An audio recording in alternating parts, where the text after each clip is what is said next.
Let me ask you something. Why do millions of normal people believe conspiracy theories? Not crazy people, not idiots, your neighbors, your coworkers, maybe even someone in your family. And here's the scary part. What if they don't believe because they're stupid, but because something feels wrong? Stay with me, because by the end of this video, you might start questioning things too. When we hear the word conspiracy, we usually imagine tinfoil hats and crazy stories. But that's not how it starts. Most conspiracy theories begin with one simple question. What if we're not being told the whole truth? And once that question gets into your head, it's very hard to get rid of it. In 1969, humans landed on the moon. Or did they? Some people believe it was filmed in a studio. Why? Because the flag looks like it's moving. There are strange shadows, and the technology seemed impossible at the time. Now here's the important part. Most people who believe this don't hate science. They simply don't trust governments. And history has shown us something uncomfortable. Governments have lied before. So when people hear trust us, their brain says, should I? Here's the truth nobody talks about. Conspiracy theories give people simple answers to complex problems, someone to blame, a feeling of control. When the world feels chaotic, a conspiracy can actually feel comforting. Scary, but comforting. You've probably heard this one. A small group of powerful people controlling governments, money, and media.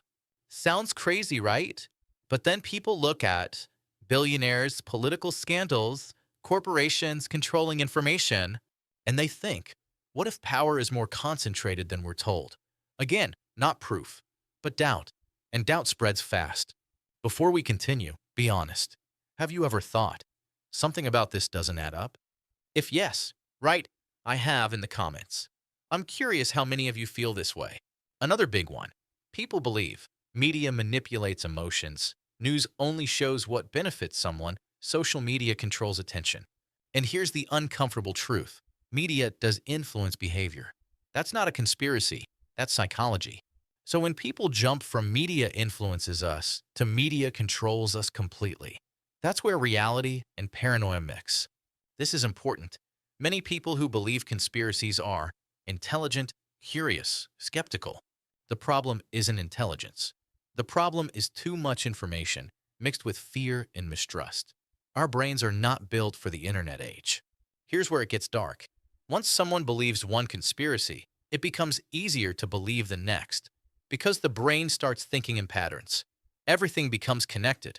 Nothing feels random anymore. And that's powerful. So here's the real question.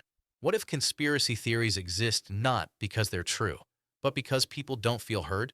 What if believing them is a reaction, not a delusion? Think about that.